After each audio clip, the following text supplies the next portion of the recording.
तो gravitation start करते हैं।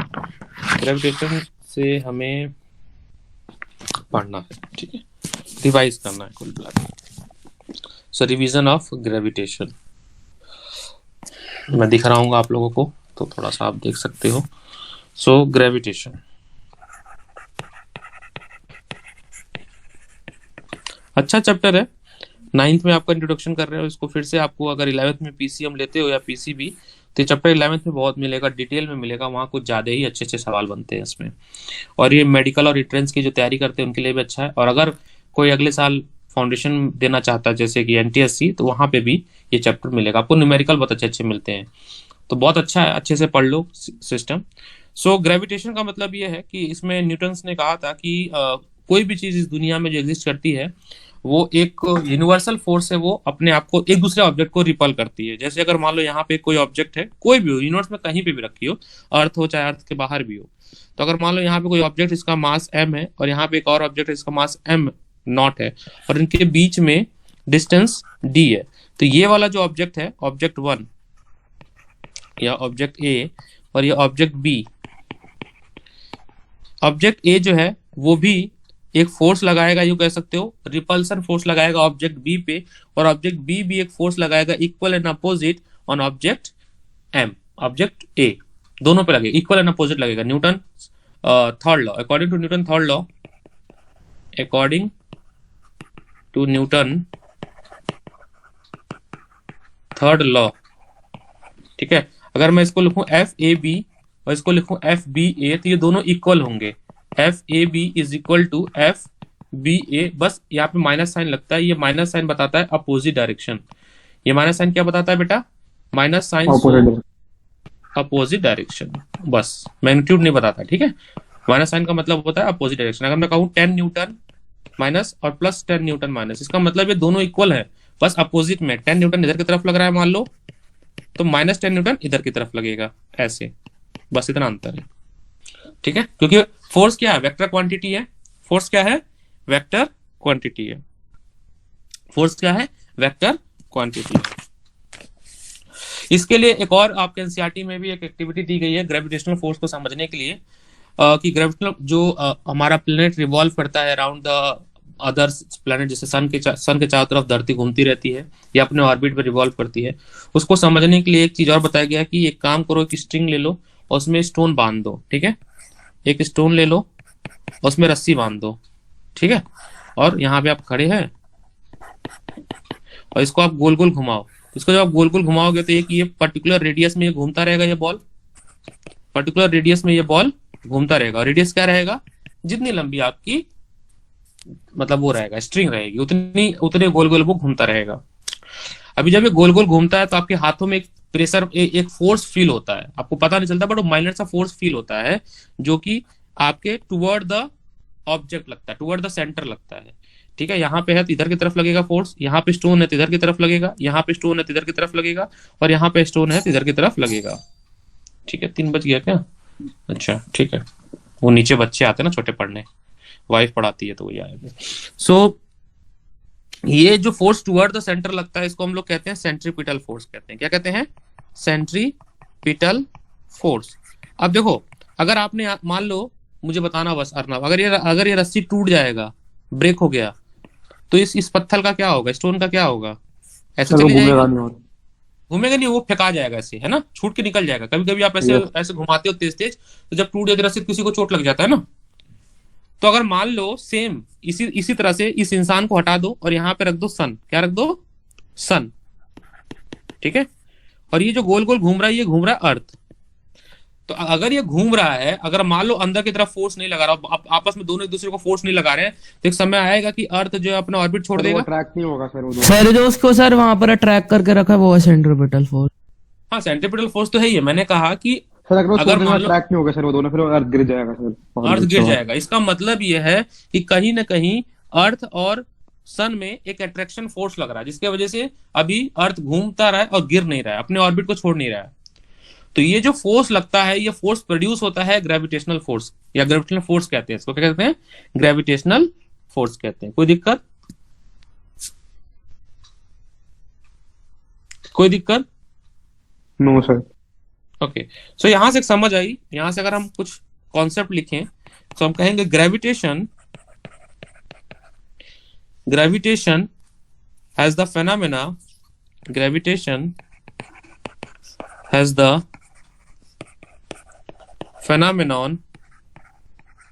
phenomenon of attraction between any two object in the universe. तो यहां पे बात क्या हो रही है, यहां पे वर्ड है यूनिवर्स, कहीं पे भी हो, ठीक है, चाहे धरती की बात हो चाहे पानी में बात हो, कहीं पे भी हो, वेदर इट इज टेरेस्ट्रियल और सेलेस्टियल। टेरेस्ट्रियल मतलब अर्थ सरफेस पे, सेलेस्टियल मतलब ऑन स्पेस, इन मतलब अर्थ सरफेस के बाहर, हर जगह पे ये फोर्स लगेगा, ठीक है, हर जगह ये फोर्स लगेगा, ठीक है। सो और एक चीज और, जो फोर्स जो ग्रेविटेशनल फोर्स है वो कैसा फोर्स है, अट्रैक्टिव फोर्स है, रिपल्सिव फोर्स नहीं है। जैसे मैंने क्या कहा, इधर से फोर्स जा रही है, इसको खींच रही है, क्या कर रही है, खींच रही है, इसको एक तरफ से खींचेगा। अगर ये रिपल्सिव होगा तो अर्थ जो है वो ऑर्बिट से गिर जाएगा बाहर, तो रिपल्सिव नहीं होता, कैसा होता है, अट्रैक्टिव। अट्रैक्टिव। और ये अट्रैक्टिव क्यों होता है वो भी मैं बताता हूँ, अभी देखेंगे कि फोर्स का जो मैग्नीट्यूड है वो मास पे डिपेंड करता है, जिसका मास ज्यादा होगा वो उसको अपनी तरफ खींचने का काम करेगा। जैसे नेक्स्ट है न्यूटन्स यूनिवर्सल लॉ, है ना। सर डिस्टेंस पे भी डिपेंड करता है सर, कितनी फोर्स हाँ, होगी। डिस्टेंस पे भी डिपेंड करता है, डिस्टेंस पे भी डिपेंड करता है। So Newton's universal law of gravitation क्या कहता है भैया, अंश है लाइव। हाँ, अंश बताओ बेटा, what is Newton universal law of gravitation, पढ़ा गया है, बताओ, बहुत आसान है और कई बार बताया गया है, क्या है ये। सर मैं बताऊं? बताओ, चलो तुम ही बताओ। सर मैं भी बता सकता हूँ। सर थ्योरी बताऊं कि सर मतलब ऐसे सॉल्व करके कि कैसे होगा? नहीं, थ्योरी डेफिनेशन तो अभी वो तो लिख ही देंगे। Yes, sir. Sir, the force is directly proportion to the product of the masses, and sir, it is inversely proportion to the square of distance between it. बिल्कुल सही है। तो जो फोर्स लगता है, फ्रिक्शनल फोर्स लगता है, वो इन दोनों के मास के प्रोडक्ट के बराबर होता है, मतलब डायरेक्टली प्रोपोर्शनल होता है। दूसरा इनवर्सली प्रोपोर्शनल होता है कि कितना डिस्टेंस है उसके स्क्वायर के, डिस्टेंस बढ़ाते जाओगे तो फोर्स कम होता जाएगा। If you double the distance then force will be 1/4। तो इन दोनों को जब कंबाइन करते हैं तो आता है आपका G m1 m2 upon d square, where G is universal gravitational constant, universal gravitational constant. इसकी वैल्यू भी निकालना हमने देखा था, इसकी G की वैल्यू कितनी होती है सर 7 पॉइंट, सर नहीं सर, स्मॉल जी की होती है सर वो, sir 6.7 into 10 raised to the power -20। और SI यूनिट होती है न्यूटन मीटर स्क्वायर पर केजी स्क्वायर। अभी SI यूनिट का डेरिवेशन आ सकता है, तो कैसे आया है, ये G का SI यूनिट की बात हो रही है, ये सब G की बात हो रही है, तो कैसे आएगा देखो, ये फॉर्मूला हमने पता कर ली। अब यहां से हम G के फॉर्म में इसको फॉर्मूला बनाते हैं, तो G इज इक्वल टू हो जाएगा बेटा F into D square upon m1 into m2। मास हम केजी में लेंगे, फोर्स हम न्यूटन में लेंगे, और डिस्टेंस हम मीटर में लेंगे, मीटर में, और मास हमने लिया केजी में, केजी इंटू केजी, तो ये आ गया आपका न्यूटन मीटर स्क्वायर अपॉन पर केजी स्क्वायर। तो यूनिवर्सल का जो यूनिट होता है वो होता है न्यूटन मीटर पर केजी स्क्वायर। कोई दिक्कत? अब एक सवाल और आता है आपसे कि at which condition, at what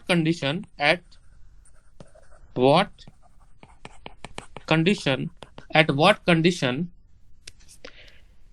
capital F मतलब force due to gravitational force and acceleration कह रहा हूं, gravitational constant both become equal. कब इक्वल हो जाएगा, कोई बताएगा मुझे? सब जब उनके बीच के जो मासेस का प्रोडक्ट है वही इक्वल हो जाए। प्रोडक्ट का मास इक्वल नहीं हो, ठीक है। ईशान बेटा तुम बताओ। Yes sir.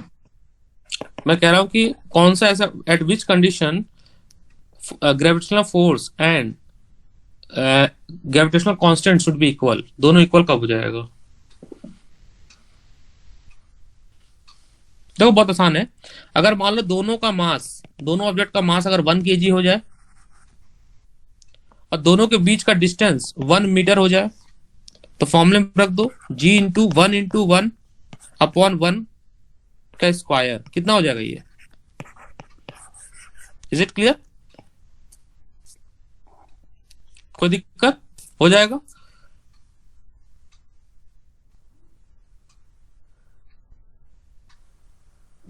ये पता था ध्रुव? ध्रुव तुमको ये बात पता थी? सर ये जो आपने 1 वैल्यू डाली इनके मासेस की वैल्यू है।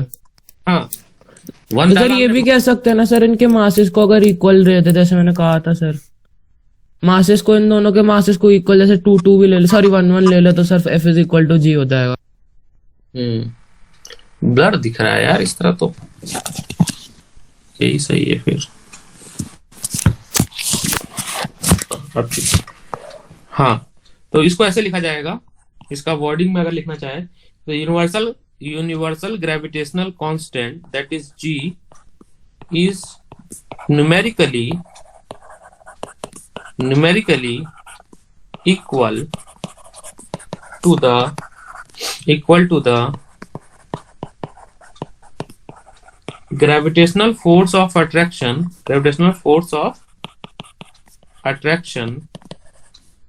between two bodies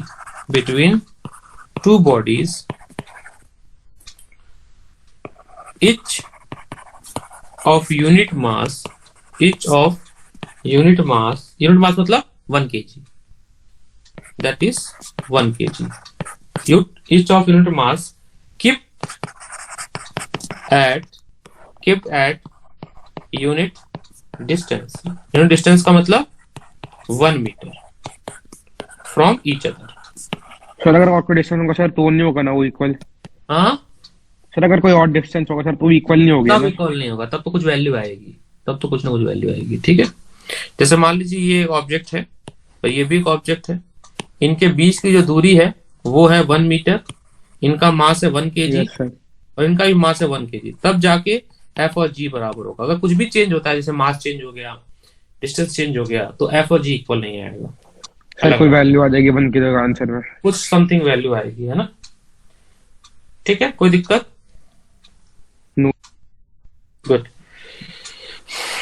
कितना फोर्स अर्थ जो है, या अर्थ का जो ग्रेविटेशनल फोर्स है वो कितना लगता है, या उसकी वैल्यू क्या होती है, वो भी हम निकाल सकते हैं। ठीक है, वो भी हम निकाल सकते हैं, वो भी लगभग इसी के आसपास आएगा। जैसे कि अगर हम कहें अगर हम मॉडल केस में लें कि अगर मास हमारा 1 kg है, m1 और m2 दोनों हमारा 1 kg हो जाए, दोनों के बीच का डिस्टेंस आपका 1 मीटर हो जाए। डिस्टेंस क्या हो जाए बेटा? 1 मीटर हो जाए। तो F इज इक्वल टू होता है G m1 into m2 upon d square. G की वैल्यू आपको पता है 6.67 इंटू 10⁻11, मास 1 इंटू 1 अपॉन 1 का स्क्वायर, तो ये आ गया 6.67 इंटू 10⁻11 न्यूटन। तो अगर कोई दो ऑब्जेक्ट है जिसका मास 1 kg है, तो उनके बीच में जो फोर्स लगेगा वो 6.6 मतलब उतना ही जितना कि G होता है, उतना ही जो है न्यूटन का फोर्स अप्लाई होगा। कोई दिक्कत? सर एक क्वेश्चन दे दो, कोई सॉल्व करने दे रहे हैं, क्वेश्चन करा रहे हैं। मान लीजिए अगर कोई ऑब्जेक्ट है जो कि अर्थ सरफेस पे है, ठीक है, when a body of mass 1 kg is held on the surface of earth। क्या मतलब इसका? इसका मतलब ये कि मान लीजिए ये कोई अर्थ है, अर्थ के ऊपर जो है ये सरफेस है, ठीक है, और ये इनके बीच का रहा डिस्टेंस। तो जनरली जब इस तरह से होता है तो हम रेडियस ऑफ अर्थ लेते हैं। क्या लेते हैं? रेडियस ऑफ अर्थ लेते हैं। क्या लेते हैं? रेडियस ऑफ अर्थ लेते हैं। और आपको पता है कि मास कितना होता है अर्थ का? नहीं पता, मैं लिख रहा हूं 6 इंटू 10⁻24 kg होता है। और ये मान लीजिए कोई ऑब्जेक्ट है, ठीक है, ऑब्जेक्ट MO, इसका मास 1 kg कह रहा है लेने को। तो कह रहा है कि इनके बीच में जो फोर्स लगेगा, ग्रेविटेशनल फोर्स, वो कितना होगा। तो बहुत आसान है, F is equal to G m1 into m2 upon D square. चलो कैलकुलेट करके बताओ रितीश। सब कुछ गिवन है आपको, g की वैल्यू भी गिवन है, that is 6.67 into 10 to the power minus 11 newton metre square पर केजी स्क्वायर। चलो सॉल्व करो, अब बताओ फोर्स कितना आएगा। अंश बेटा सॉल्व करके बताओ कितना आ रहा सर M1 M2 की वैल्यू क्या दे रखी है?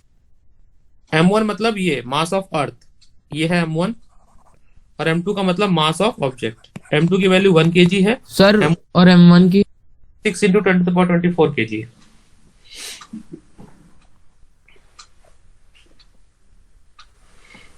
m2 की जो एक मास आप अर्थ लोग का लोगे और एक मास आप लोगे इसका ऑब्जेक्ट का।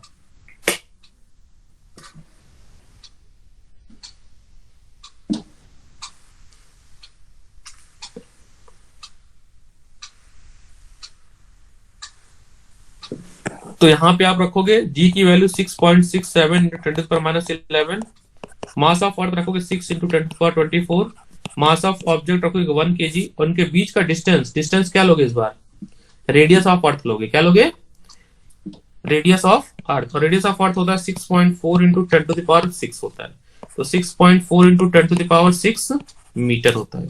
इसका भी होल स्क्वायर, ये तो होता है रेडियस का स्क्वायर, है ना, डिस्टेंस का स्क्वायर लेते हैं ना।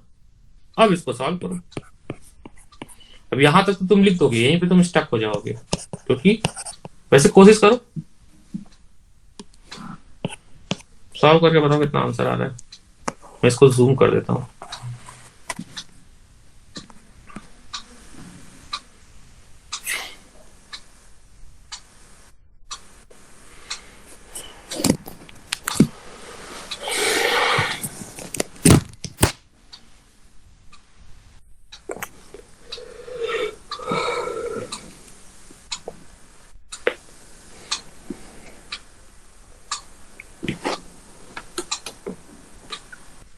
यहाँ पे आपको एक अर्थ है और एक मून है, दोनों का वजन ज्यादा होता है, दोनों हैवी ऑब्जेक्ट है।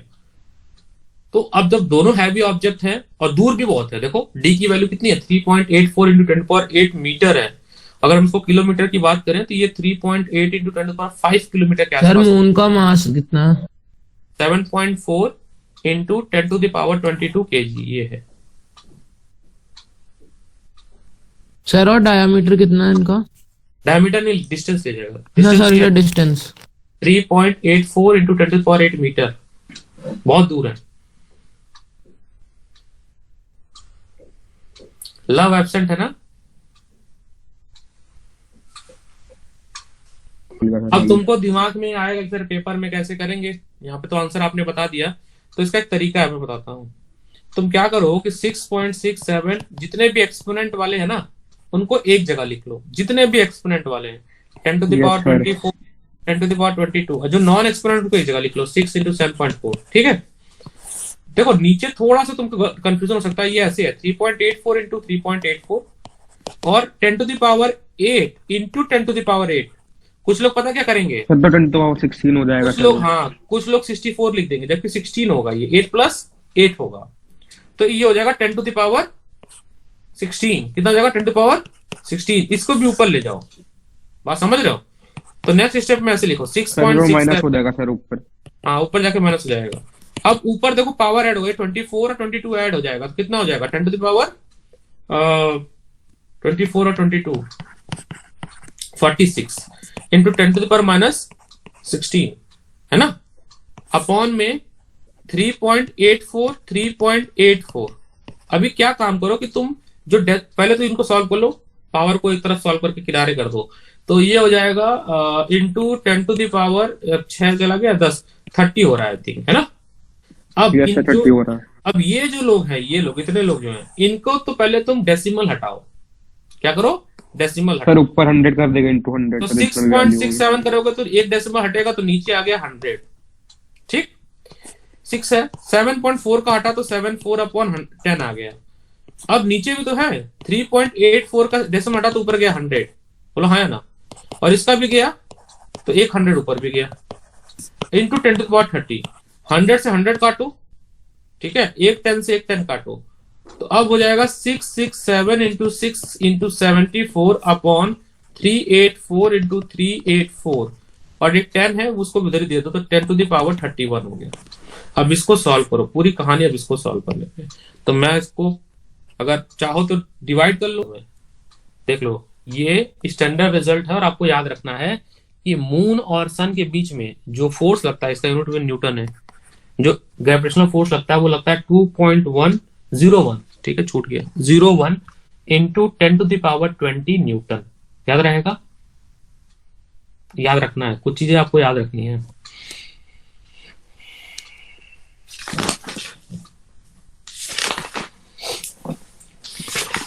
कुछ सवाल कर, वैल्यू सही है ना सर? हाँ सर यही तीनों वैल्यू है ना आंसर? हाँ, सब तीनों ही सही है, ये भी सही है, ये भी सही है, ये भी सही है, जो लिख दो। अब ऑप्शन में दोगे, ऑप्शन दिया होगा तो ऑप्शन के हिसाब से, बट आपको जो याद रखना है वो ये याद रखना है, स्टैंडर्ड रिजल्ट ये कि मून और अर्थ के बीच में 2.01 into 10 to the power 20 newton का ग्रेविटेशनल फोर्स लगता है between earth and moon, between earth and moon, ये याद रखना है, ठीक है। चलो कुछ सवाल लगा लेते हैं, बढ़िया बढ़िया।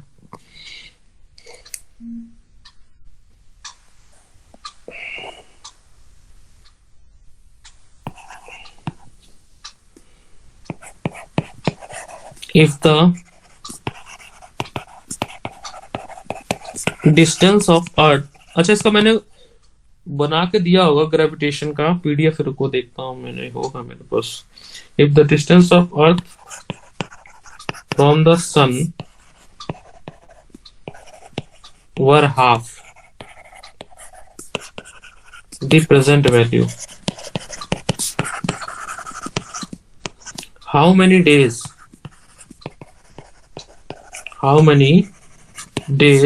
will make 1 year? अभी बताओ 1 ईयर में कितने दिन होते हैं? 365, और एक लीप ईयर वाला भी होता है, रुको मैं देखता हूँ। सर लीप ईयर में 366 होते हैं सर। एक पीडीएफ दिया था मैंने ग्रेविटेशन का, तब तक तुम लोग ये सॉल्व करो क्वेश्चन, देखो कहाँ पे है। ग्रेविटेशन पार्ट 2 पार्ट 1 ऐसे करके दिया तो है। अच्छा ये तो वो दिया, याद करने के लिए दिया है। एक तो क्वेश्चन आंसर फॉर्म में दिया है यू लाइक से, तो वो रट लेना तुम लोग को, आंसर याद करने के लिए है वो। तो एक पीडीएफ तो आपका दिया हुआ है याद करने के लिए, उसको आप देख लेना। एक वर्कशीट भी होनी चाहिए थी,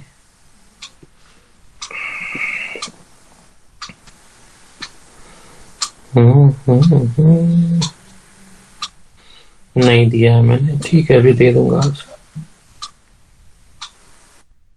ग्रेविटेशन का न्यूमेरिकल वर्कशीट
पीडीएफ में बना के भेज दूंगा बाद में। क्या है क्वेश्चन ये? If the distance of earth from sun were half जैसे पहले अगर मान लो आर था ना, डिस्टेंस क्या था, आर की वैल्यू थी ना, यहाँ पे यूज किया था हमने, दैट यस इज 3.8 इंटू 10⁸8, 3.84 कह रहे, इसको डिस्टेंस को हमने हाफ कर दिया, ठीक है, सर, R/2। हाँ R/2 कर दिया।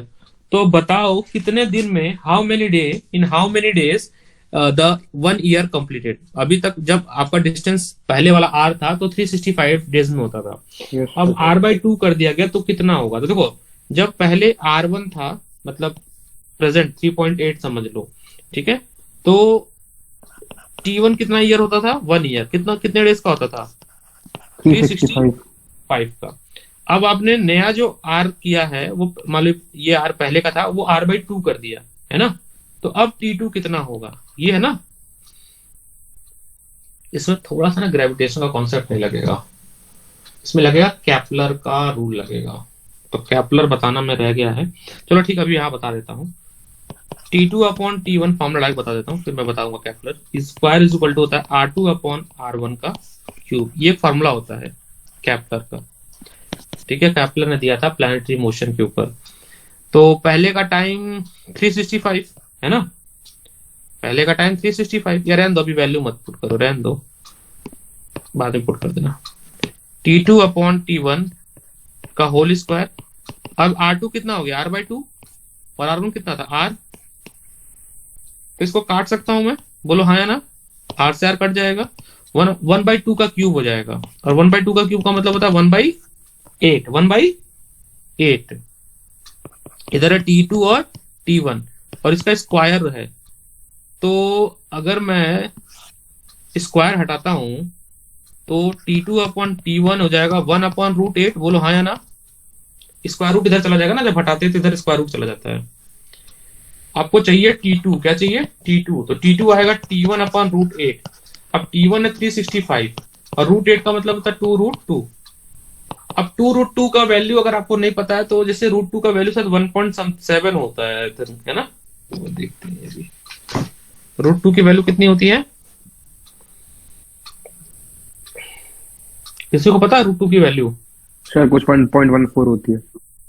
√2, तो √2 की वैल्यू 1.4, सही कह रहा है ये, तो √2 की वैल्यू होती है 1.4, तो 2 इंटू 1.4, इसको काटो पीटोगे ना, सॉल्व करोगे तो ये आएगा 129 डेज आएगा, इसको जब सॉल्व करोगे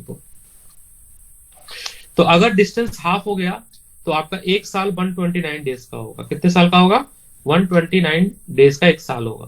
तो ये कैपलर वाला है, ग्रेविटेशन का मैं कैपलर भी बता दूं, कैपलर का फॉर्मूला, ग्रेविटेशन का एक क्वेश्चन करते हैं, कैपलर का तो करते रहेंगे। कैपलर में चलो बता देता हूं मैं, डायरेक्ट फॉर्मूला है। कैपलर ने कहा था, क्या कहा था कैपलर ने, Kepler's law of planetary motion,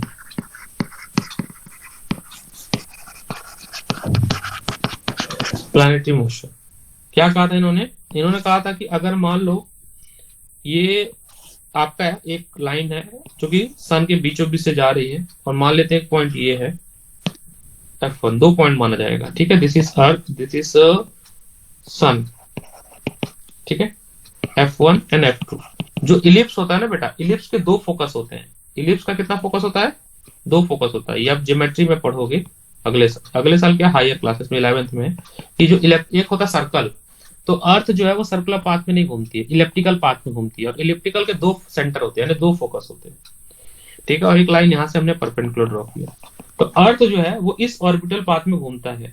तो कह रहे हैं कि मान लो पर्टिकुलर टाइम पे 2 पॉइंट ले लो, कोई भी पॉइंट ले लो, यहाँ पे पॉइंट ले लो P2 और ये पॉइंट P1, एक सर्टेन टाइम में मान लो P1 से P2 अर्थ ने जो एरिया ट्रेवल किया एट सर्टेन टाइम, कुछ ले लो उसको टाइम T1 ले लो जो भी है, और सेम टाइम में, उतने ही टाइम में अगर अर्थ ने P3 और P4 ट्रेवल किया, ये दोनों एरिया सेम आएगा।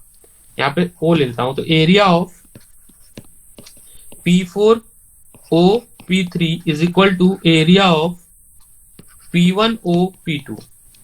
देखने में छोटा बड़ा है लेकिन एरिया सेम होगा, ठीक है, एरिया सेम होगा।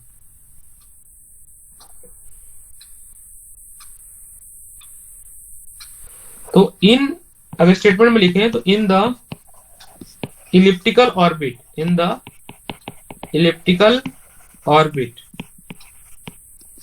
of the planet, the line joining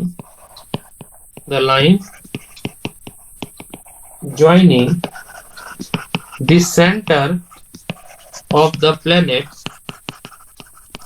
the center of planet to the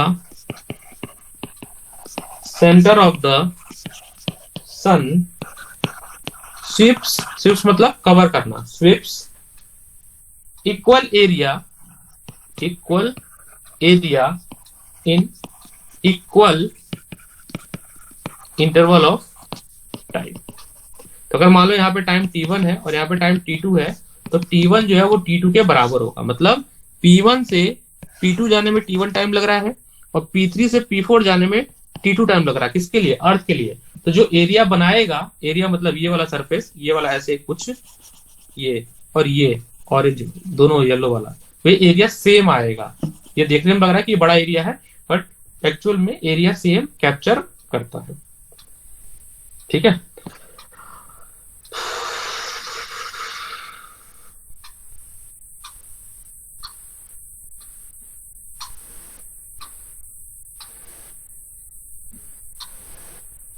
देखो यहां से ए से लेके बी तक ये पॉइंट, इसको हम लोग कहते हैं, इसको कहते हैं एक्सिस। क्या कहते हैं?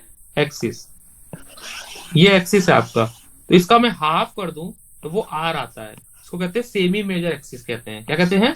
सेमी मेजर एक्सिस कहते हैं। तो जो दूसरी बात केपलर ने कहा, आवाज तो आ रही सबको, कि दूसरी बात देखो, R is a semi major axis. कितनी वैल्यू होगी? ए बी का हाफ। ये पूरा ए बी है, यहां से लेके यहां तक ए बी है, तो ए बी का हाफ करेंगे। ठीक है जी।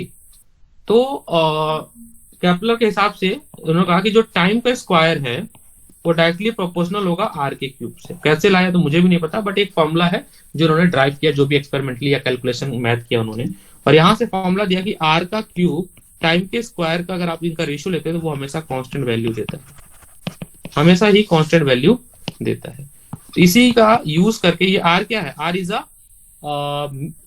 माइनर, जो एक्सिस है, सेमी माइनर एक्सिस है, उसकी लेंथ है। वो आपको अगर क्वेश्चन में देना होगा तो दिया जाएगा माइनर एक्सिस। ठीक है, ये केपलर ने बताया था, केपलर ने पहले बताया था, न्यूटन ने बाद में इसकी खोज की।